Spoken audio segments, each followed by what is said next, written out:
cotisation aux caisses sociales assez réduite. Et quand il y a en fait une analyse des accidents du travail, les employeurs minimisent leurs responsabilités. Ils sont aidés en cela par des services de sécurité, qui sont en fait des professionnels de l'enfumage, qui se bandent souvent aux faits sans prendre en compte le contexte des accidents. Alors, Nicolas va vous présenter le métier des gouttiers. Ouais, du coup, qu'est-ce que c'est un égoutier? C'est un professionnel d'entretien des réseaux collectifs d'assainissement. On a généralement trois grands objectifs. Le premier, c'est d'optimiser l'écoulement des eaux usées. Le deuxième, de limiter le risque d'inondation. Et le troisième, c'est d'entretenir les infrastructures et le patrimoine. Donc pour ça, en fait, on a besoin de descendre dans les égouts pour les inspecter, pour vérifier leur état d'emplacement, que la maçonnerie est toujours bien. Je peux être amené aussi à modifier le comportement hydraulique des réseaux en manipulant de vannes, ce qu'on appelle le barrage de tutelle. En fait, c'est un métier avec plusieurs risques majeurs, notamment en premier lieu celui de la route. En fait, on travaille soit directement sur la chaussée, soit en dessous de la chaussée. On a aussi tous les risques physiques de tout ce qui est manipulation de matériel, de plaques d'égout, tout ce qui va être extrêmement lourd. On a le risque bactériologique et le risque aussi lié à tout ce qui est gaz qui se décompose dans l'atmosphère, etc. Et on a aussi un risque très important de chute. Les réseaux sont à minima d'une profondeur de 4 mètres.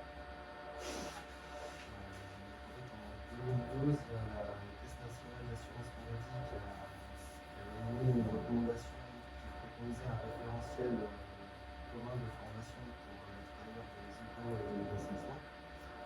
Ça représentait 35 000 salariés qui étaient concernés.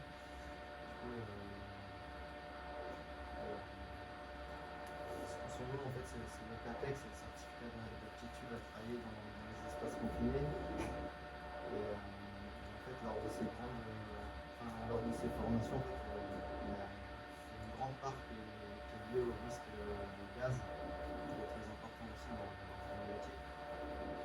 Et c'est pour ça, en fait, qu'on est équipé d'un petit appareil, un détecteur de gaz qui va contrôler en permanence l'atmosphère pour savoir et détecter si on a fait qu'on n'a pas de gaz principal dans les égouts, qui sont dangereux pour nous. Le H2S, en fait, c'est l'hydrogène sulfuré qui sont les eaux pourries à faible dose et qui est totalement inodore à des doses mortelles. On a le CO, le CH4 qui est un gaz explosif, et on a aussi beaucoup d'oxygène qui peut être appauvri dans ces atmosphères. Du coup, en fait, cet oxygène appauvri, en fait, on a des symptômes qui peuvent se manifester très vite. À partir de 17%, on a déjà une accélération du rythme cardiaque. À partir de 16%, on commence à avoir des vertiges. De 15%, une perte de contrôle de l'électricité. Et de 12%, une perte de connaissance. Et si on a que 6% d'oxygène dans notre atmosphère, en fait, c'est la mort qui survient en quelques minutes.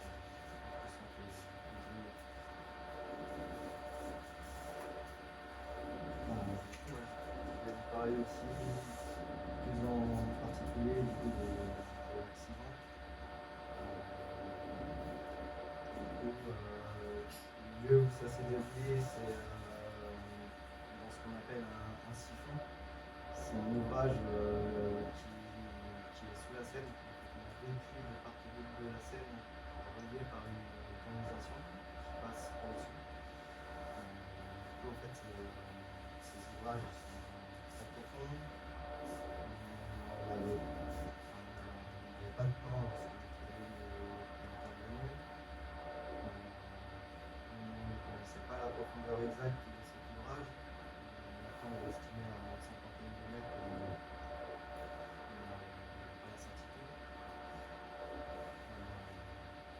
Du coup, en fait, comment ça s'est déroulé, quand j'ai reçu l'information, je me suis rendu en fait, sur la base opérationnelle du collègue qui était décédé, par les autres collègues. Tout le monde était évidemment très choqué et on a eu une grande incompréhension aussi sur comment ça a pu arriver cet accident. Avant ça, ils avaient déjà reçu la visite de leur propre chef de service et de chef d'agence qui avait déjà un peu évoqué les circonstances de l'accident. Alors que c'était tout récent, hein, ça faisait moins d'une demi-journée que l'accident était arrivé. Et ils avaient commencé déjà à avoir des éléments de langage, à définir des choses comme des faits, alors que ça c'est par la suite pas forcément. Par la suite, en fait, ils n'ont jamais pu prouver ce qu'ils disaient. Notamment que, par exemple, les collègues ne devaient pas postuler de descendre cet ouvrage ce soir-là. Ils n'ont pas réussi à nous démontrer le contraire. Du coup, le lendemain, il y a eu un CSE extraordinaire du fait. Il y a le chef d'agence qui a relaté le témoignage du responsable de notre collègue qui était également participant de l'intervention.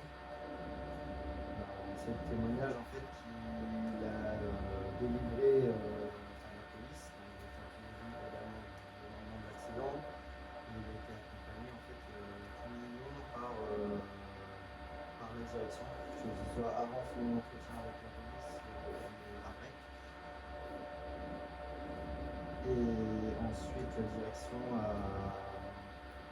décliné en fait ce témoignage en communication interne avec un visuel. Ils ont été extrêmement rapides pour produire ce type de communication avec une demande qui a été faite à chaque manager de présenter à leurs équipes.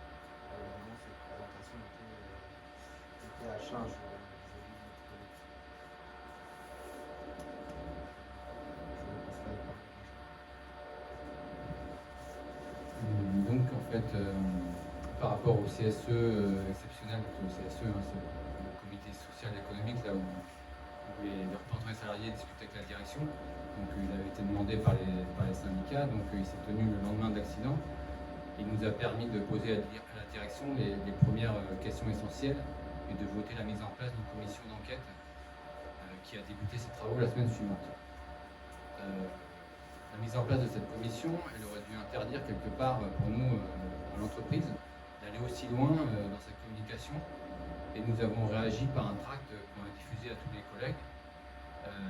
Notre syndicat, la CGT, a tergiversé un peu pour un peu dénoncer ça. Donc nous, on a signé tout seul. Mais donc on a fait ce tract un peu comme un contre-feu en réponse à la direction. On y a dénoncé de manière générale les conditions de descente dans les égouts, dans les installations, le sous-effectif, les pressions pour atteindre les objectifs ou pour que les interventions se fassent coûte que coûte. Nous y avons aussi déclaré que seule l'entreprise est responsable des missions que nous assurons. Donc il n'y a pas de responsabilité partagée entre les salariés et l'entreprise dans ce type d'accident. Le tract a été bien accueilli, bien sûr, par une partie des salariés, en tout cas, qui était un peu demandeuse et qui était encore choquée à la fois par l'accident et par les explications de la direction. Mais après, pour ce qui est de l'appel qu'on y avait écrit pour se rassembler et nous organiser et obtenir de travail sans risque, ça n'a pas été suivi de suite. Il y a noter aussi que des revendications de primes de risque sont ressorties très vite dans la discussion. Nicolas va vous présenter maintenant les travaux un peu de la commission d'enquête. Comment ça se passe, cette commission.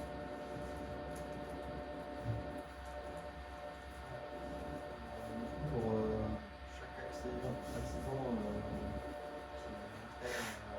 qui peut entraîner des conséquences graves pour un salarié, l'employeur en fait, a l'obligation de réunir le CSE. L'obligation de l'enquête elle est composée d'un membre du CSE et d'un représentant de l'employeur. Pour les accidents graves ou des accidents répétés ayant relevé un risque grave, les heures passées à cette enquête en fait, elles sont comptées et payées comme du travail effectif. Par contre, pour tout ce qui est accident moindre, le temps d'enquête n'est que par les heures de délégation de l'employeur. Pour les accidents avec moindre,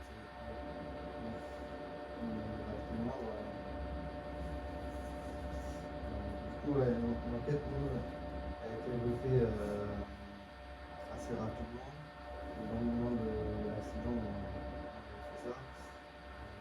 On est composé de 4 membres de la direction et 4 représentants du personnel. Quelle est l'attitude de cette direction dans l'enquête? Elle est extrêmement passive. Notre stratégie, c'est plutôt de nous accompagner, de placer des éléments de langage auprès de dans l'enquête et de marteler la responsabilité personnelle du non-respect des règles du CATEC qui est notre principale référence. Après, on a eu aussi beaucoup de mal à obtenir des documents de la part de la direction de manière fluide. Souvent, en fait, il fallait beaucoup répéter nos demandes et même en les répétant un certain nombre de fois, en fait, soit elles étaient pas faites, soit partiellement répétées. Après, ils ont utilisé aussi toutes les justifications légales pour ne pas transmettre les éléments, comme s'en référer en fait à la réglementation sur les données personnelles de la RGPD. J'ai en fait un prétexte pour me refuser, par exemple, l'accès à la messagerie professionnelle de données privées.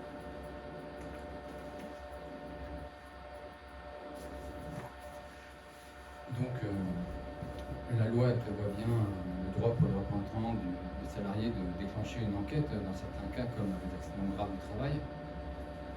Comme pour tous les accidents, il s'agit d'analyser les causes et de dégager des moyens de prévention dans le but d'éviter que ce type d'accident se reproduise. C'est la CSCT qui est normalement en charge de ce suivi. Dans le cas des accidents graves ou alors lorsqu'on déclare des dangers graves et imminents, le CSE vote ou pas une enquête dans une assemblée exceptionnelle. Et la constitution d'une commission d'enquête dont fait partie de la direction. Aucun représentant n'avait été formé auparavant en fait pour ce genre d'enquête. Nous avions seulement fait appel à des cabinets d'expertise quand on avait des problèmes un peu précis à résoudre. Donc on a été formé en fait 2 mois après l'accident à enquêter un peu sur ces accidents.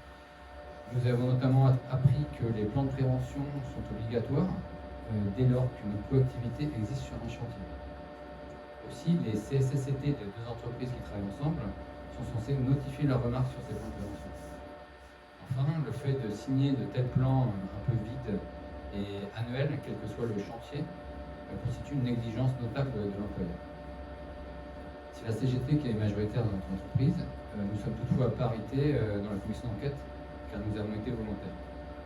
Notre présence a permis de se détacher de la direction qui voulait imposer son analyse en faisant pression sur la CGT. Nous avons utilisé les moyens du CSE pour nous faire aider et mener l'enquête de façon indépendante. Jusqu'ici, les collègues ont été peu mobilisés ou demandeurs d'explications, à part bien sûr au tout début. Les liens qu'on a réussi à tisser avec la famille du collègue décédé via notamment un proche, un ancien collègue. C'est une clé d'enquête un peu et d'une éventuelle mobilisation. Car on pourra se porter partie civile dans la procédure pénale. Ça nous permettra d'avoir accès à toutes les informations dont dispose la police notamment et au rapport d'enquête de l'inspecteur du travail. On a organisé un an après l'accident un rassemblement donc avec la famille pour rassembler les collègues et rediscuter un peu de tout ça. Donc on va passer la parole à Mélina et Juliette et on pourra revenir dans la discussion sur les perspectives en termes de sécurité dans l'entreprise. Ok, et bonjour tout le monde. Nous, on va revenir sur peut-être le côté un peu macro, après justement cet exemple quand même un peu typique de ce que ça peut être un accident de travail mortel en France. Donc, quelle est l'ampleur de la situation? Alors, il ne faut pas croire que les accidents du travail, ça n'arrive jamais, au contraire. Chaque année, on dénombre 600 000 accidents du travail pour les seuls salariés du privé, qui dépendent donc du régime général agricole et agricole de la sécurité sociale. À ces statistiques officielles, il faut ajouter les accidents dits de service, accidents du travail des fonctionnaires. En 2019, il y a 10% des agents de la fonction publique qui ont eu un accident du travail. Selon une enquête qui date de 2019, en fait, il n'y a pas de recensement annuel du volume d'accidents du travail dans la fonction publique. Ça veut dire 11% des agents de la fonction publique d'État et 14,5% des agents de la fonction publique hospitalière, ce qui est plus que les salariés du privé en moyenne. Voilà. Il y a aussi le fait que les accidents du travail dont sont victimes par exemple les indépendants, les auto-entrepreneurs, les travailleurs détachés, les travailleurs des plateformes, les travailleurs qui sont pas recensés, qui ne sont pas déclarés, tout ça, plus l'ampleur des accidents non déclarés quand même par les employeurs, ça fait que tous ces chiffres-là, il faut évidemment les prendre avec des pincettes parce qu'ils sont largement, mais vraiment largement sous-estimés. Par exemple, on peut prendre les accidents du travail qui sont générés par les risques psychosociaux. Si vous faites une crise d'angoisse à votre taf parce que vous faites harceler par votre patron, souvent vous allez rentrer chez vous et ce ne sera pas déclaré comme un accident du travail, alors qu'en fait, c'est un accident du travail. Et ça, ces liens-là, une fois que les accidents ne sont pas déclarés tout de suite, ils sont quand même difficiles à établir, c'est sûr, en tout cas. Il y a ça, et d'autre part le fait que chaque année, plus de 600 salariés perdent la vie au travail, un chiffre qui n'arrête pas d'augmenter depuis près de 15 ans. Et on a plus de 9700 incapacités permanentes, de plus de 10% qui engendrent des accidents chaque année. La France, en fait, n'est pas forte que aux Jeux Olympiques, parce que les médailles d'or dans les accidents du travail, puisque c'est le pays où les accidents du travail non mortels avec arrêt d'au moins 4 jours sont les plus nombreux en Europe. Ça s'explique non pas par une meilleure politique du travail dans le reste de l'Europe, mais par une sous-déclaration pour de nombreuses raisons, pour revenir dans la discussion. Mais par exemple, les pays à plus faible taux d'incidence en Europe, c'est en fait ça coïncide avec ceux qui n'offrent pas de réparation spécifique aux accidents du travail des professionnels, donc il y a un enjeu moindre à déclarer en fait, les accidents du travail, même pour ceux qui les subissent, donc ceux qui sont moins indemnisés. La France, elle est aussi le leader européen de la mort au travail. Là, les disparités statistiques, cet argument-là ne marche plus, puisque évidemment, la sous-déclaration pour un mort au travail, c'est un peu plus compliqué de cacher quelqu'un qui meurt au travail. Un des autres facteurs quand même qui joue probablement dans le fait qu'il y ait ce lien entre accident du travail mortel et travail, accident mortel et travail, c'est qu'en France on a quand même ce qu'on appelle une présomption d'imputabilité au travail, qui est établie par l'article L411 du Code de la sécurité sociale, qui institue le principe suivant, qui est que tout accident survenu par le fait ou à l'occasion du travail, quelle qu'en soit la cause, est considéré comme un accident du travail. Ça c'est important parce qu'en fait ça renverse la charge de la preuve, c'est à l'employeur en fait d'émettre des réserves ou à la caisse d'assurance maladie qui fait des enquêtes pour prouver l'absence de lien avec le travail si il se passe quelque chose au travail. Et donc selon la dernière publication d'Eurostat, donc l'Office européen des statistiques, le travail tue et blesse davantage en France que partout ailleurs en Europe. Il y a en France 3,5 accidents du travail mortels reconnus pour 100 000 salariés, contre 1,7 en moyenne pour les autres pays européens. Et évidemment, dans ce décompte macabre, c'est un peu pénible, on est quand même obligé de l'évoquer, les morts et les handicapés à vie du fait des maladies d'origine professionnelle, dont le nombre est massivement, encore une fois, sous-évalué, pour cause, les parcours de reconnaissance ils sont laborieux et s'entament souvent lorsque la santé est déjà déclinante. Beaucoup de maladies professionnelles sont tout simplement pas reconnues. Pour les seuls décès suite à un cancer d'origine professionnelle, par exemple, des études épidémiologiques qui évalue le nombre de ces cancers professionnels entre 52 000 à 82 000 par an, donc c'est énorme, alors que moins de 2000 sont reconnus par l'assurance maladie. Et donc cette sous-déclaration des accidents du travail et des maladies professionnelles, ça fait que c'est la branche maladie de la Sécu qui paye, et non la branche accident du travail et maladie professionnelle, qui elle est financée à 90% par les patrons. Donc les entreprises cotisent en fait selon leur sinistralité, c'est-à-dire à quel point elles sont exposées au risque, c'est une logique assurantielle, selon aussi leur taille, leur secteur d'activité, et elles prennent en fait des malus dans cette logique-là lorsque les accidents augmentent. Un rapport d'une commission parlementaire sur le sujet qui a eu lieu en 2021 évalue entre 1,2 et 2,1 milliards d'euros le coût de la sous-déclaration pour la branche maladie du régime général. Chose à laquelle on repensera quand même quand on parlera de bobologie qui creuse le trou de la Sécu. Et donc sur la nature des accidents, je prends les données de 2019 parce qu'on n'a pas vraiment nécessairement renforcé de 2023-2024 et que celles d'avant sont quand même un peu plombées par la crise du Covid. Et donc ça nous donne en France 33,5 accidents du travail pour 1000 salariés. Ça nous donne déclaré accidents du travail 1,2 million d'accidents du travail par an, avec reconnu 900 000 accidents du travail, 733 décès, 283 décès d'accidents du trajet. Et pour la maladie professionnelle, ça donne 68 000 maladies professionnelles reconnues en 2019. Et donc la première cause quand même de maladies professionnelles ici, et un peu partout aussi dans les pays européens, ce sont ce qu'on appelle les troubles musculo-squelettiques, donc les affections périarticulaires, qui sont de loin, c'est quasiment 90% des maladies professionnelles reconnues. Ce qui n'est pas tout à fait la même chose ni en Allemagne par exemple, ni en Italie, parce que les reconnaissances et les tableaux de reconnaissance des maladies professionnelles ne sont pas les mêmes.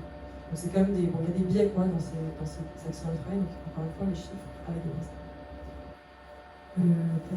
Et donc je passe la parole à Juliette, et dans la conversation, discussion, on peut en revenir peut-être plus précisément sur l'organisation du travail dans le monde. C'est vrai qu'au vu des moyens en fait, de récolte des données et de la quasi-absence de surveillance épidémiologique sur ce phénomène-là, en fait, les chiffres plus globaux ou ailleurs sont quand même difficiles à utiliser. Ok, là, voilà, on voulait un peu se demander si on était tous et toutes égaux face aux accidents du travail. Bon, la réponse est certainement pas. Macron, quand il était encore ministre de l'économie en 2016, il déclarait « La vie d'un entrepreneur, elle est bien souvent plus dure que celle d'un salarié. Il ne faut jamais l'oublier. Il peut tout perdre, lui. Il a moins de garanties. » On reconnaît bien son sens des réalités. Mais n'en déplaise à Macron, pour ce qui est de la garantie de ne pas perdre sa vie au travail, il y en a quand même certains qui sont plus égaux que d'autres. Les morts au travail concernent vraiment de loin, en premier lieu, des ouvriers. En 2019, 489 des 743 morts au travail étaient des ouvriers, ça fait 65%. Même chose concernant les accidents graves qui entraînent une incapacité permanente. En fait, un ouvrier a 7 fois plus de chances d'être handicapé suite à un accident qu'un cadre. Et parmi les secteurs les plus accidentogènes, on trouve en premier lieu le BTP. En 2019, ce sont 215 ouvriers qui ont perdu la vie, rien que dans ce secteur d'activité, ça fait un par jour travaillé. Et c'est des chiffres qui, en plus, ne prennent pas en compte les travailleurs indépendants, détachés, sans papier, qui sont pourtant nombreux dans ce secteur de la construction du bâtiment.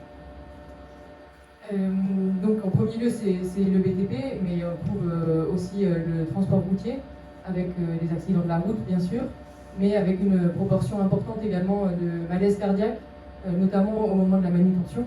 Les routiers conduisent certes, mais déchargent aussi une partie du camion.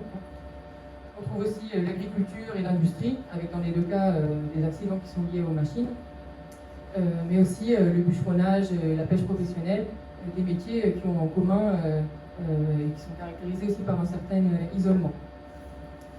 C'est en grande partie un peu le fait que ce soit ces métiers-là les plus accidentogènes qui explique que les accidents mortels concernent des hommes dans leur immense majorité. Selon les statistiques, c'est d'ordre de 90 à 95% des morts au travail, c'est des hommes. Mais c'est dans la mesure où ils sont en fait surreprésentés aussi chez les ouvriers. Selon l'INSEE, 80% des ouvriers sont des hommes, et en particulier dans les secteurs là, les plus à risque. Pour autant, et si la prévalence reste bien plus élevée chez les hommes concernant les accidents mortels, les femmes ne sont pas épargnées par les accidents du travail, loin de là. Et chez les femmes ouvrières, par exemple, on compte quasiment autant d'accidents par heure travaillée. Si on prend en compte l'ensemble des accidents du travail, des accidents de trajet, des maladies professionnelles, les femmes représentent 37,3% des victimes, donc toujours d'après les chiffres de 2019. Et ce nombre est vraiment en constante augmentation ces dernières années. Il y avait une enquête de Disclose qui montrait que les accidents du travail impliquant des femmes ont augmenté de 41% entre 2001 et 2019 et les maladies professionnelles de 158,7%. Des chiffres qui sont à mettre en lien aussi avec des secteurs très féminisés que sont les métiers de la santé, des aides à domicile, la grande distribution, qui sont aussi des grands pourvoyeurs notamment de troubles musculo-squelettiques. Un autre critère qui est pertinent à propos des morts au travail, c'est celui de l'âge. Les jeunes embauchés, les apprentis, les stagiaires sont particulièrement vulnérables du fait de leur inexpérience, d'un manque de formation ou d'encadrement, peut-être parfois d'une perception insuffisante des risques. Et donc voilà, c'est le fait que ces jeunes soient particulièrement vulnérables, c'est un truc qu'on peut avoir en tête quand même quand on voit les gouvernements successifs qui vantent l'apprentissage comme un moyen pour les patrons d'avoir des employés gratuits ou quasi, au mépris d'une formation complète. Les accidents qui concernent les 15-24 ans, c'est 11% des morts au travail, avec une certaine surreprésentation, puisque cette tranche d'âge ne représente que 8% de la population en emploi. Et plus globalement, c'est la fréquence des accidents du travail qui est 2,5 fois plus importante chez les moins de 25 ans que pour le reste des travailleurs. Pour autant, ce sont aussi des vieux qui meurent au travail. Il y a 36% des accidents mortels qui concernent les 50-64 ans, là aussi, alors que leur tranche d'âge représente seulement 29% de la population en emploi. En fait, les plus âgés ont moins d'accidents en proportion, c'est aussi le fait de l'expérience, etc. Mais des accidents qui sont bien plus graves et qui laissent surtout plus de séquelles sur des corps qui sont déjà fatigués par des années de travail. Par exemple, en 2012, il y avait une étude qui montrait que 14% des accidents chez les plus de 50 ans occasionnent une incapacité permanente, contre seulement 2% chez les moins de 50 ans. Le dernier critère finalement qui est vraiment décisif concernant les morts au travail, c'est celui de la précarité. En fait, intérimaires, sous-traitants, travailleurs détachés ou sans-papiers sont victimes d'accidents plus fréquents et surtout plus graves. Alors on n'a pas de chiffres officiels pour quantifier cette surexposition qui est liée au phénomène de la sous-traitance, mais c'est évident que le manque de formation, la polyvalence, le manque de connaissance des lieux sur lesquels on va travailler, des machines et des dangers qui sont associés à toutes ces machines, le manque d'intégration aussi de ces travailleurs dans les collectifs de travail, et puis la dépendance économique accrue, c'est autant de facteurs qui sont vraiment aggravants. Et ce qu'on sait, c'est que 15% des accidents de travail graves et mortels surviennent au cours des 3 premiers mois suivant l'embauche. Donc, ce qui est en cause aussi, c'est une politique patronale d'externalisation des tâches les plus dangereuses, précisément pour ne pas avoir à subir les coûts associés à la réparation des accidents de travail et des maladies professionnelles. Et dans les boîtes sous-traitantes, c'est la sous-déclaration des accidents qui règne en maître. Donc pour les travailleurs de ces secteurs, c'est vraiment la double peine. Et peut-être juste pour illustrer un peu finalement qui est-ce qui est le plus touché par les accidents mortels du travail. Il s'est passé dans la boîte où je travaille, il y a des Decathlon, un accident mortel aussi il y a 10 mois. Alors pas du tout dans mon magasin, mais dans le magasin de la Madeleine à Paris en octobre dernier. Et c'est vraiment un cas d'école un peu de ce point de vue-là. Le magasin de la Madeleine, c'est un des plus gros magasins, en tout cas en termes de quantité vendue, c'est le plus gros, quoi. Donc ça nécessite qu'il y ait des réapprovisionnements des marchandises très fréquemment. De toute façon, c'est quotidien qu'on reçoit les marchandises et qu'on décharge les camions. Et en fait, à la Madeleine, c'est au centre de Paris, et ça fait des années que les salariés dénoncent les conditions dans lesquelles se fait la réception, parce que il n'y a pas véritablement de quai de déchargement. Le déchargement il se fait dans la rue, avec le trottoir, etc. Il n'y a pas de quai, donc voilà, il faut avec les gerbeurs, etc. Par ailleurs, le magasin il est sur 2 étages, donc il y a une question de pente, ça pose plein de problèmes. Il y a normalement un ascenseur qui permet de faciliter le transport des palettes, mais là, il est en panne. Et donc, voilà, comme plutôt que de réduire les livraisons, la direction a voulu continuer sur le même rythme. Ils ont fait appel à des intérimaires pour aider au déchargement. Et ils ont loué du matériel, notamment des germeurs, pour aller plus vite. Et dans les quelques semaines qu'a duré cette panne, il y avait déjà eu des incidents non graves, avec notamment un matériel qui était un peu défectueux, avec un peu des collègues qui refusaient de l'utiliser parce qu'ils disaient voilà, ça vaut rien, quoi. Et puis voilà, un jour, un intérimaire jeune qui débarque, c'est son premier jour de boulot sur le site, et voilà, la machine a eu un problème et s'est écrasée par un gendarme qui était en train de manœuvrer. Il est mort sur le coup, et en fait, on cumule là vraiment tous les trucs, quoi, de la jeunesse, de l'intérim, des situations dont on connaît, enfin on voit l'origine. Il y a eu par ailleurs, et c'est vraiment là que c'est tragique, quelques mois auparavant, il y avait eu une journée de grève en débrayage pour dénoncer encore les conditions de déchargement de la réception. Donc c'est des accidents, ils n'arrivent pas complètement par hasard, quoi. Voilà, et ceux qui trinquent, c'est les plus précaires. Ouais, pour rebondir là-dessus, c'est une transition parfaite, mais oui, c'est un peu la définition du risque. C'est qu'un risque, c'est quelque chose qui peut se concrétiser, mais qui a priori n'a pas à se concrétiser. C'est pas une nécessité, les accidents du travail. Et en fait, c'est vrai que quand on regarde de plus près à quoi ressemble un accident du travail, ce dont on se rend compte, c'est que en fait, ce qui est accidentogène, c'est pas tant le métier en lui-même. Il n'y a pas des métiers qui seraient, il y a des métiers plus risqués que d'autres évidemment, mais il n'y a pas des métiers où l'accident ce serait une nécessité. Mais ce qui est accidentogène, c'est vraiment l'organisation du travail et la gestion du risque par les employeurs. On va s'arrêter peut-être 2 secondes sur c'est quoi du coup ces accidents de travail mortels en France. Il y a évidemment les accidents de la route, un trajet. Sinon, c'est les accidents les plus prégnants, c'est équipement de travail et engins dangereux, donc c'est 24% des accidents de travail mortels. Et sinon, c'est les chutes de hauteur, 18% des accidents de travail mortels. Il y a des fréquences, des secteurs qui cumulent fréquence, importance, gravité, donc la construction, l'agriculture, on les a évoqués. On va laisser de côté l'accident de trajet parce que c'est plus difficile à analyser, on manque des données en fait sur la gestion des enquêtes quand il y en a. Mais bien sûr que les durées étendues de travail réduisent la vigilance, que la fatigue induite par des plannings fluctuants, des horaires de nuit, et que beaucoup d'autres facteurs en fait liés à l'organisation du travail, telles qu'elles existent aujourd'hui, elles vont jouer sur ces accidents de trajet. Et pour le reste de ces accidents de travail, donc hors trajet, c'est ni le résultat de concours de circonstances ou de process de travail qui, par leur complexité particulière, nous prendraient un coup de cours. Et c'est pas non plus le résultat d'une pauvre pratique professionnelle de la part des salariés, de cette fameuse négligence dont a parlé les patrons à chaque fois qu'il se passe quelque chose. Les plus fréquents des accidents du travail et les plus graves, en fait, ils sont au contraire assez simples à analyser et on sait les prévenir. Pour un coureur, c'est un salarié qui tombe depuis une voiture, qui n'est pas sécurisé, parce que installer des échafaudages ou des garde-corps sur la toiture, ça prend plus de temps, ça nécessite un transport, c'est-à-dire passer par le dépôt, revenir avec le matériel, ça nécessite une formation pour être installé. Donc tout ça, c'est des heures de travail et donc c'est un prix à payer en plus. Et comme le marché veut la concurrence, les boîtes elles tirent les prix vers le bas, et il faut économiser sur quoi ? Sur les heures de travail. Donc forcément, la prestation, on va la faire en montant sur le toit, pas de protection, et jusqu'à l'accident qui parle de nous. Ça c'est plutôt pour les petites boîtes, ce secteur d'activité-là. Sur un gros chantier ou des grosses boîtes, en fait, c'est vrai que les réglementations, elles sont plus suivies, mais on tombe aussi de haut.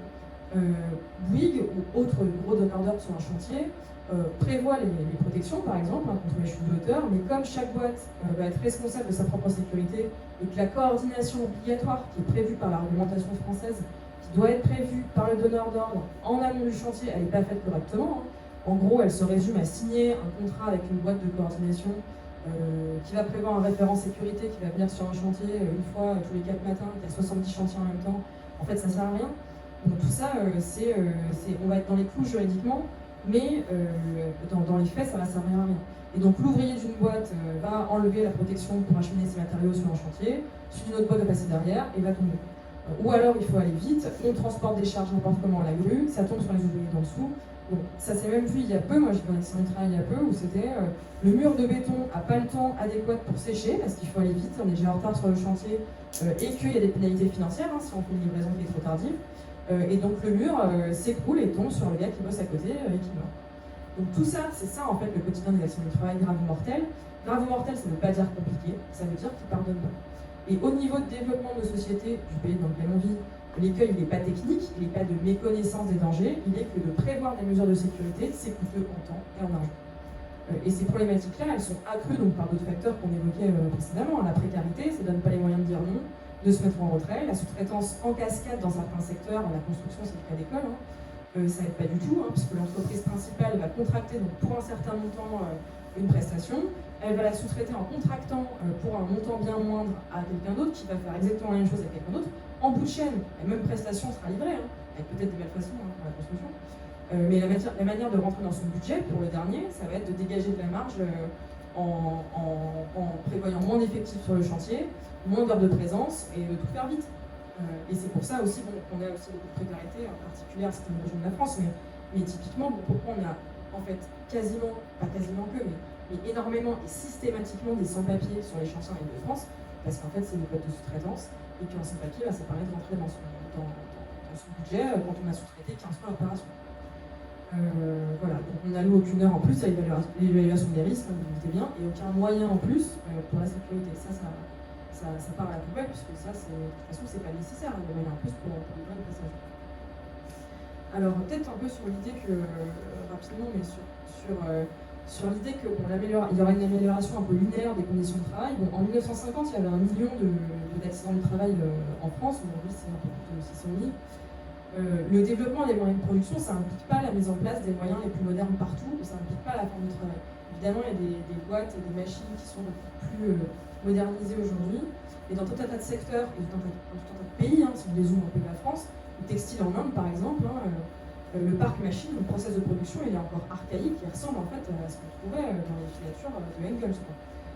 Parce que l'extraction du surproduit, elle est plus intéressante de cette manière-là. Et qui dit processus de production archaïque, dit évidemment c'était des travailleurs et des travailleuses mis à mal. Et en France aujourd'hui, par exemple, c'est un exemple un peu bête, mais quand il faut fabriquer des cabécous, par exemple en Dordogne, des fromages, à la chaîne, et bien le cahier des charges, il va dire qu'il faut les retourner non mécaniquement, mais qu'il faut les rouler à la main. Et donc ça veut dire des troubles musculo-squelettiques et des accidents qui sont accrus. Et donc c'est ça aussi un peu le métier de France, ça c'est un autre argument quand même pour une gauche qui se dirait à cheval sur les sujets des accidents de travail. Quand on propose des choses comme ça, en fait, on continue à alimenter une sorte de process machine archaïque qui cause l'accident.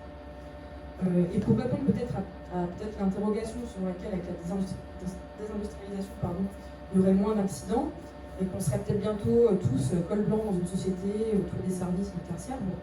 Les accidents de travail, ça touche les métiers physiques, évidemment, mais aussi l'organisation hiérarchisée du travail, les bullshit jobs, la pression économique, l'idéologie professionnelle du travail qui valorise l'investissement à corps perdu dans l'entreprise au détriment du personnel, le fait de devoir faire son boulot sans les moyens nécessaires. Tout ça, ça induit aussi une vraie épidémie du travail du XXIe siècle, qui est celle des risques psychosociaux, donc des burn-out, des dépressions, voire des suicides qui se cachent derrière des démissions, des licenciements pour inaptitude, des incapacités de travail permanentes.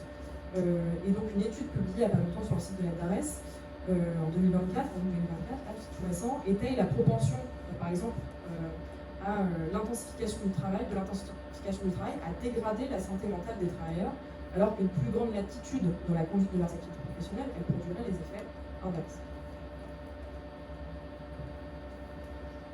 Alors moi je vais me pencher un peu sur la question de la responsabilité de l'employeur.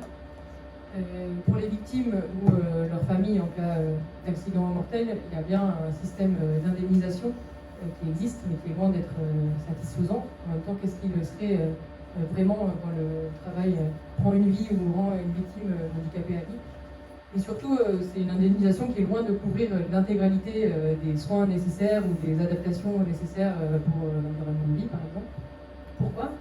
En fait, le système d'indemnisation qui est en place aujourd'hui, il repose encore très largement sur le principe de responsabilité tel qu'il a été établi en 1898, donc il y a plus d'un siècle. Et à l'époque, c'était un compromis, après des années de discussions parlementaires pour cette question-là. Et donc la loi de 1898, elle inscrit effectivement la reconnaissance de la responsabilité patronale dans tous les accidents du travail, qui était une revendication du mouvement ouvrier, quoi, de dire, bon, voilà, c'est le patron qui nous fait travailler, c'est lui qui est responsable des accidents. Et en même temps, cette loi-là, elle sépare la responsabilité de la faute. Je vais lire un extrait du rapport Nadeau, donc du nom du député Martin Nadeau, qui était lui-même maçon et qui est à l'origine d'une proposition de loi sur les accidents du travail en 1880. Et donc il dit « Tous ceux qui ont vu de près les conditions du travail mécanique l'admettront sans peine. Il est logique de faire supporter la réparation du dommage causé par le travail à ceux qui ont l'initiative, la direction et le profit du travail, c'est-à-dire au patron. C'est lui qui place l'ouvrier devant la machine et il dépend de lui, par les précautions qu'il prend, d'augmenter ou de diminuer les risques. C'est à lui qu'il convient de protéger l'ouvrier contre ses propres imprudences. » Mais pour ne pas trop accabler quand même le patronat, on a quand même cherché à limiter sa responsabilité. Et donc, le principe de la responsabilité patronale, il se traduit dans la loi par le biais d'une indemnisation qui est forfaitaire et dont pourront bénéficier les victimes en cas d'accident du travail. Un forfait qui peut être augmenté en cas de reconnaissance d'une faute, on parle maintenant de la faute inexcusable de l'employeur, mais sans que ça soit non plus automatique. Si bien que les patrons payent, certes, mais bien moins qu'ils devraient le faire s'ils avaient à payer l'intégralité des dégâts qu'ils créent. Et plus d'un siècle après, ce système a un peu vieilli. Déjà, c'est plus vraiment l'employeur qui paie les réparations, c'est la sécurité sociale. Et c'est vrai, les patrons sont quasiment les seuls à alimenter cette branche accident du travail, maladie professionnelle de la Sécu. Mais voilà, c'est une cotisation qui est lissée pour tout le monde, qui est modulée effectivement selon la taille de l'entreprise, selon un système de bonus-malus. Déjà, voilà, il y a cette petite évolution. Et d'autre part, ce compromis de 98, il a été rattrapé par les évolutions du système assurantiel, notamment de la responsabilité civile. Si bien que les victimes d'accidents du travail qui ne peuvent pas invoquer le droit commun et la responsabilité civile sont parfois victimes d'une certaine discrimination. C'est le cas par exemple sur les accidents du trajet. Un travailleur qui touchera une réparation 10 fois moindre en déclarant son accident de trajet comme accident du travail qu'en déclarant un simple accident de la circulation, dès lors qu'il y a un tiers impliqué. Ce cas-là, s'était posé aussi, par exemple, après l'explosion AZF à Toulouse, où en fait, les victimes, il y avait eu des victimes dans l'entreprise et puis des victimes dans d'autres entreprises à côté. Et en fait, celles qui étaient étrangères à l'entreprise avaient été bien mieux indemnisées que les employés du site. Il y avait eu une mobilisation derrière qui avait fait finalement obtenir à ceux du site la même indemnisation, mais c'est resté par ailleurs un cas vraiment exceptionnel. En plus, d'une manière générale, ce système de responsabilité patronale via l'indemnisation forfaitaire, c'est un côté un peu cynique, quoi. Pour reprendre les mots là, de Mathieu Lépine, je ne sais pas si vous connaissez ce livre sur les accidents du travail, mais il est à la librairie disponible si vous voulez le prendre après. À un moment, il dit, pour raconter justement cette histoire-là d'indemnisation forfaitaire, il dit « La société s'incline devant le pouvoir patronal, y compris de blesser et tuer en toute impunité, sauf à lui présenter la facture avec un prix d'amis. » Et c'est vraiment ça, quoi, parce que, ok, la cotisation augmente un peu plus s'il y a plus d'accidents du travail, c'est juste que le patron, il va mettre en balance le coût de la prévention et celui de la réparation. Et finalement, si la prévention, ça s'avère un peu plus cher que le forfait réparation, pourquoi pas prendre le risque. La réalité derrière, c'est pour des dizaines de milliers de travailleurs rendus invalides ou, hélas, pour les ayants droit de ceux qui sont décédés, pour obtenir des réparations qui permettent de vraiment vivre et pas juste de survivre, c'est un vrai parcours du combattant judiciaire qui est long et très souvent insatisfaisant.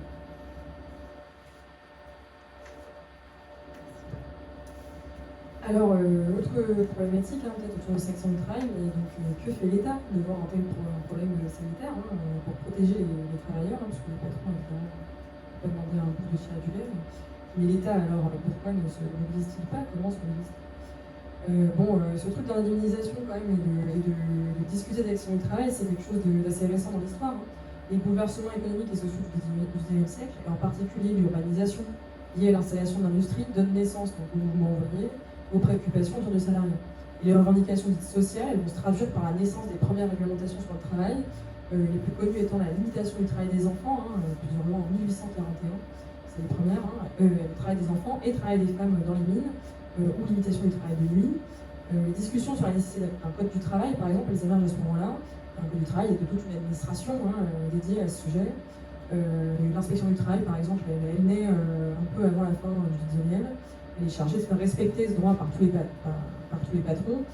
Pour éviter quand même plus, c'était une demande quand même patronale, c'était aussi pour éviter la concurrence déloyale entre ceux qui appliquaient les premières lois et ceux qui les appliquaient.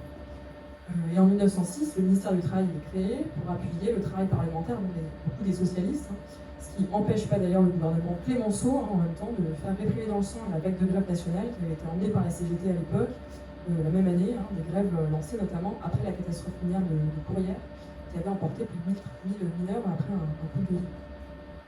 Et donc le contenu de ce code du travail, il s'est étayé avec le temps, bien sûr. On pourrait considérer qu'il est un peu divisé en deux. Il y a les relations de travail, du contrat de travail jusqu'au CSE en passant par la durée du travail. Et puis de l'autre côté, on a le livre 4, l'hygiène-sécurité, qui décline les nombreux principes concrets à respecter quand vous travaillez avec des produits chimiques dangereux, quand vous êtes amené à utiliser des machines, ou même simplement les standards minimums que les locaux de travail, les locaux de pause doivent respecter. Et donc sur la réglementation, moi ce que je trouve amusant, c'est un peu cette citation de Marx dans le Capital, donc ça date, qui disait déjà sur le machinisme, la réglementation sanitaire, rédigée d'ailleurs de telle sorte que le capitaliste peut aisément l'éluder, se borne en fait à des prescriptions pour le blanchiment des murs et à quelques autres mesures de propreté, de ventilation et de précaution contre les machines dangereuses. Aujourd'hui, évidemment, les prescriptions elles sont plus nombreuses qu'au temps de Marx, et le droit il est plus protecteur, mais il est plus protecteur beaucoup en droit quand même. Et d'ailleurs, c'est une remarque, mais même s'il faut se méfier de la quantité, justement de cette quantité plus importante de réglementation, on pourrait dire que c'est super. En fait, en introduisant plus de précision aussi sur les situations visées, on en exclut aussi, à contrario, beaucoup d'autres dans le code du travail. Et donc ce code du travail, il est quand même un peu particulier pour nous. Évidemment, c'est pas la même chose qu'un code civil, qu'un code général des impôts. Le droit du travail, il intègre quand même l'idée d'une partie forte, d'une partie faible dans la relation employeur-salarié, contrairement à tout un tas d'autres fictions juridiques où les parties sont toujours plus ou moins sur un pied d'égalité. Au regard de ce code, le salarié n'est jamais responsable, il n'est jamais en infraction, et les obligations, elles sont à la charge de l'employeur. Là-dessus, s'agissant de la santé et de la sécurité des travailleurs, j'ai mis derrière, voilà, pour apparaître confiance, un article, celui qu'on appelle les principes généraux de prévention du code du travail, qui sont assez clairs et qui disent, en somme, l'employeur il doit évaluer les risques, il doit les combattre, et tous les risques qui peuvent se présenter à lui. Donc on pourrait, quand même, c'est quelque chose d'assez général et qui brasse quand même gros, et donc qui dit, voilà, l'employeur est quand même responsable. Mais on comprend bien, entre le droit et le fait, il y a un monde, et pour toutes les raisons qu'on a évoquées, et bien d'autres encore, les prescriptions juridiques existantes, elles sont au mieux partiellement appliquées dans les entreprises, et elles sont aussi largement insuffisantes. Et il faut des années avant qu'une problématique nouvelle, elle engendre les règles minimales à l'encadrement de son risque. Je pense par exemple, un truc tout bête, mais les ongleries qui ont pullulé récemment un peu partout, elles utilisent des produits chimiques qu'on soupçonne quand même dangereux à long terme pour les salariés qui les utilisent. Mais étant des cosmétiques, il n'y a pas d'application de certaines règles, etc., etc. Et en fait, le temps que ça va prendre pour qu'une réglementation soit pondue, c'est le temps que ça va prendre pour que les maladies professionnelles liées à ce boulot-là émergent. Et donc l'apparition de nouvelles règles d'obligation d'investissement, de vérification, de maintenance pour l'employeur, tout ça c'est évidemment un progrès, mais il faut une certaine concentration du capital d'une certaine manière pour que les structures existantes elles soient en capacité d'intégrer ces règles. Les très petites entreprises en France, elles représentent 82% des entreprises, 18% des salariés du secteur privé. Et ces petites boîtes, par exemple, elles ont des outils opérationnels qui se concentrent uniquement sur la tâche qu'elles assurent et qu'elles ont à accomplir. Et c'est illusoire d'attendre de beaucoup d'entre elles qu'elles développent des moyens de prévention qui pèseraient en fait plus lourd pour elles que le process de travail qu'elles proposent les structures. Alors, est-ce que l'État protège les travailleurs? En tout cas, ces règles, elles peinent à le faire par leur seule existence éthérique dans le monde des idées. Quant à l'état concret, le gouvernement, ces dernières années, on a insisté à un détricotage de ce code du travail et un dépouillage des effectifs de contrôle aussi au ministère du Travail, dans l'assurance maladie, ou même en bout de chaîne, quelque part, dans la justice. Et les dernières attaques en date, ce sont la loi travail, par un gouvernement de gauche, en 2016, sous Hollande, qui a engendré d'immenses manifestations, et puis il y a eu son corollaire en 2017, les ordonnances Macron. Alors on ne va pas revenir sur le détail, évidemment, mais en gros, quand même, ce qu'il faut retenir, c'est que ces réformes successives, elles vont renverser la hiérarchie des normes en droit, c'est-à-dire qu'elles ont fait en sorte que c'est plus la loi qui fixe l'ensemble des règles auxquelles on ne peut pas déroger pour les entreprises, mais chaque secteur, donc chaque branche, voire même chaque entreprise qui peut fixer par accord un grand nombre des règles elle-même. Et donc là, on a une inflation des règles au cas par cas qui rend carrément incompréhensible le droit applicable pour les salariés. Les arguments du patronat à l'époque pour la réforme, c'est un peu ironique, c'était que les règles étaient trop nombreuses, c'était trop lourd, etc. On ne s'y retrouve plus. Impossible aujourd'hui en fait de répondre du tac au tac à quelqu'un qui vous pose des questions aussi simples que c'est quoi les limites des horaires que je peux faire cette semaine au boulot. En fait, ça dépend. Et la réponse c'est toujours ça dépend depuis 2016. Et bien sûr, l'autre volet de ces réformes, c'est la fusion des instances de représentation du personnel en un seul comité social et économique. Donc la disparition du CHSCT, remplacée par une commission facultative, la CSSCT. Et si les accidents du travail, ils ont eu quand même un peu presse ces derniers temps, en avril dernier, le ministère du Travail, en réponse un peu à ces préoccupations dans l'espace public, mettait à jour son plan pour la prévention des accidents du travail graves et mortels 2022-2025, qui sont en fait sans surprise des mesurettes d'affichage qui sont dignes d'un cabinet d'expertise RH. Les principales, c'est sensibiliser à la sécurité les élèves en formation initiale. Une démarche qui en fait rend le futur travailleur responsable de sa propre sécurité, quand bien même le Code du travail de la bourgeoisie dit que c'est l'employeur qui a la charge de la santé et de la sécurité, c'est ce qu'on disait avant, de ceux qui bossent pour lui. Donc voilà, il y a ça. Une autre mesure, coup de poing, c'est le renforcement des mesures de prévention. Ce qu'on pourrait demander aussi, d'une certaine manière, dans une société différente, mais là, pour eux, ce que ça veut dire, c'est d'abord la surveillance du marché des équipements de protection et de sécurité. Donc, en fait, moi je vois pas trop ce que ça veut dire, parce qu'une machine, en fait, aujourd'hui en France, elle respecte déjà des normes à la conception. C'est extrêmement rare qu'une machine correctement installée, elle présente aujourd'hui des risques. Par contre, encore une fois, organisation du travail. Le problème, il vient du fait que les machines, elles sont chintées, c'est-à-dire qu'elles sont mises en mode maintenance. La clé sur la machine, vous pouvez l'utiliser. Vous pouvez l'utiliser, en fait, la machine. Normalement, vous avez, par exemple, des éléments de protection sur les machines. Quand vous les enlevez, la machine, elle ne tourne pas, elle vous protège. Donc, dans plein d'entreprises, parce qu'il faut aller plus vite, ce truc-là, il est mis en mode maintenance, les carters, ils sont enlevés, et la machine, elle fonctionne de cette manière-là tout le temps. Donc, évidemment, ça fait des risques. Il y a des machines qui sont vétustes, et des machines qui ne sont pas entretenues malgré les obligations juridiques. Et ces machines, par exemple, qui pour les consigner ou signaler les non-conformités. Donc, ce n'est pas les 1800 agents de l'inspection du travail qui vont faire pour l'ensemble de l'entreprise. Autre mesure de surveillance et de prévention, il y a le renforcement de l'évaluation des risques.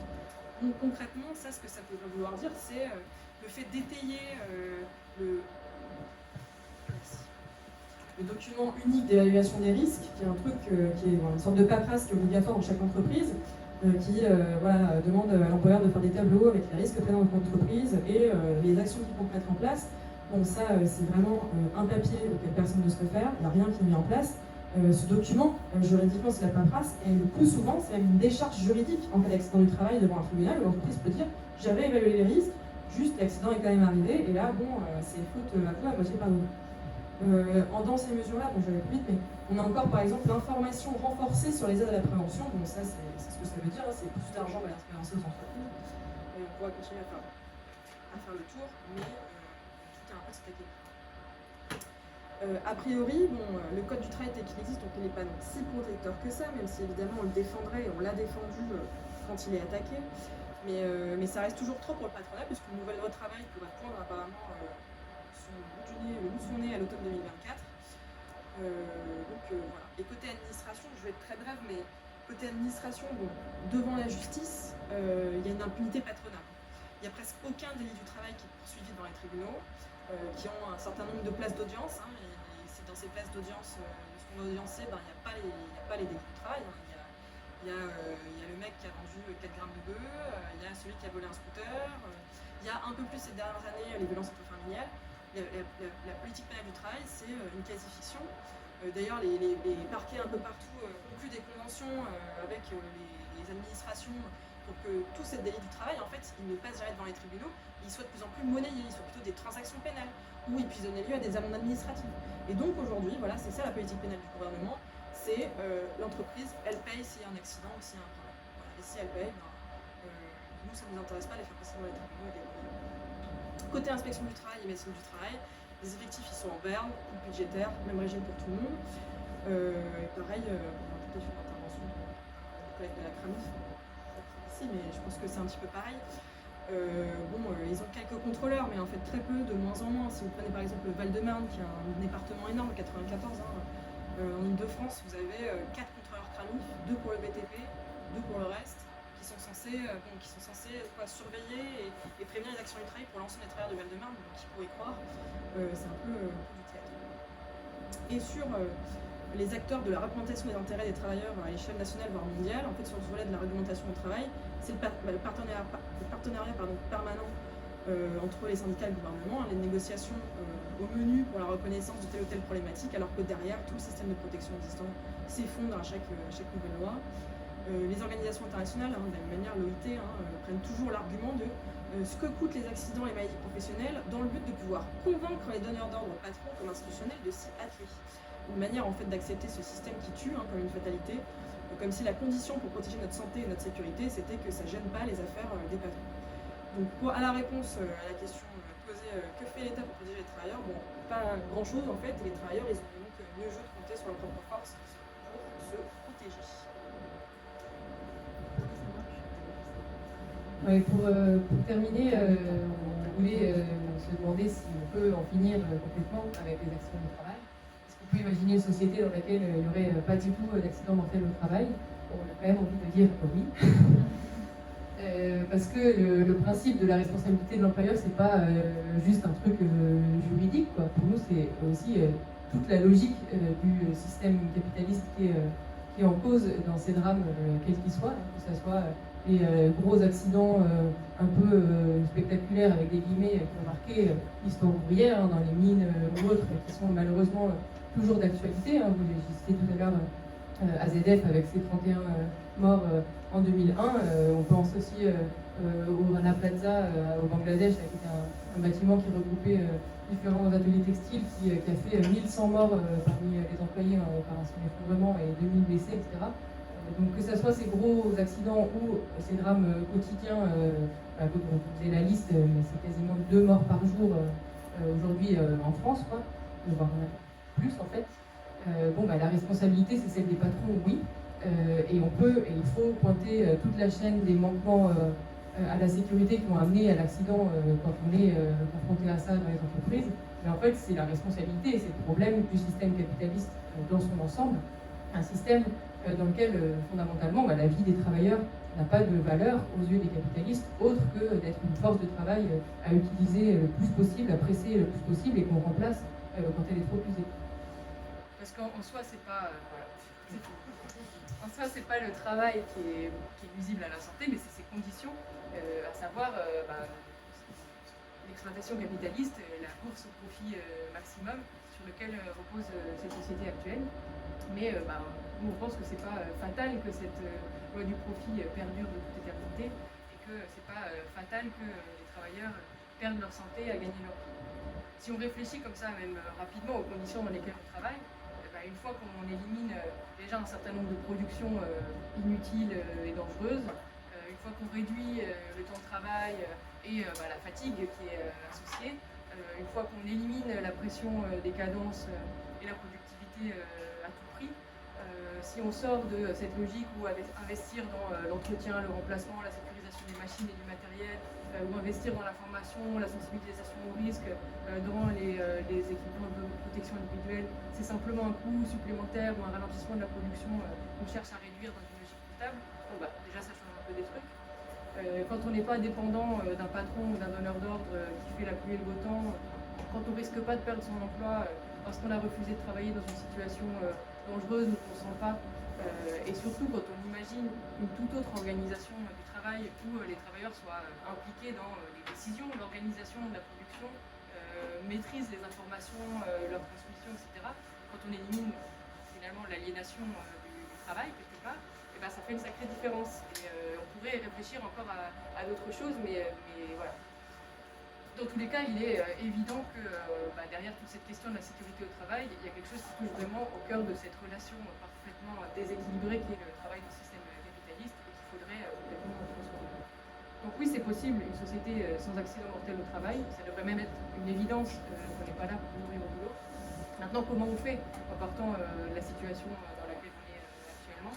Alors bien sûr que ça commence par défendre les droits des travailleurs, défendre l'application de la législation, notamment sur la sécurité au boulot, la présence des EPI et en nombre suffisant pour tout le monde, défendre l'amélioration des conditions de travail, ça passe aussi par la baisse du temps de travail. C'est évidemment combattre toutes les attaques sur les conditions de travail, celles dont on parlait tout à l'heure sur la réforme du code du travail, la suppression des CHSCT, ou celles qui peuvent nous tomber dessus boîte par boîte aussi. Donc tout ça, c'est l'enjeu évidemment de notre activité aussi dans les entreprises et dans le cadre syndical. Mais il y a aussi une dimension un peu plus quotidienne à laquelle on est confronté en tant que communiste révolutionnaire dans nos entreprises et dans le petit travail de fourmi qu'on fait. C'est comment on essaye aussi d'être particulièrement vigilant, et pour nous et pour nos collègues, à ces questions de sécurité qui parfois ne vont pas de soi, y compris parmi les travailleurs des métiers les plus exposés. Si on réfléchit à tous ces petits risques calculés au quotidien au boulot, alors attention, je ne veux pas du tout enlever la responsabilité juridique et morale des employeurs, mais ce que disait Mélina, qu'est-ce qui fait que finalement on lève la sécurité sur les machines, quoi? Qu'est-ce qui fait qu'on accepte quand même de monter sur un toit sans garde-corps? Qu'est-ce qui fait qu'on éteint le capteur pour les travailleurs qui sont dans des environnements dangereux, que ce soit sur le gaz, il y avait l'exemple dans les centrales nucléaires, etc. Quand on réfléchit à tout ça, bien sûr, derrière, il y a la pression de la cadence, quoi. Oui, la sécurité sur la machine, ça ralentit, ça permet pas de tenir le truc. Oui, monter un échafaudage, effectivement, ça rajoute un jour de chantier, etc. Il y a la peur de perdre son emploi, parce que pour les travailleurs qui bossent par exemple dans les centrales nucléaires, une fois que tu as atteint ta dose de rayonnement, ça veut dire que tu ne vas plus travailler pendant les 6 ou les 10 mois qui viennent, quoi, ça change des choses. C'est des fois l'absence de matériel de sécurité présent. Et tout le monde fait comme ça, et toi, tu es intérimaire et tu débarques dans la boîte, et tu fais comme tout le monde, finalement, même en étant conscient du risque.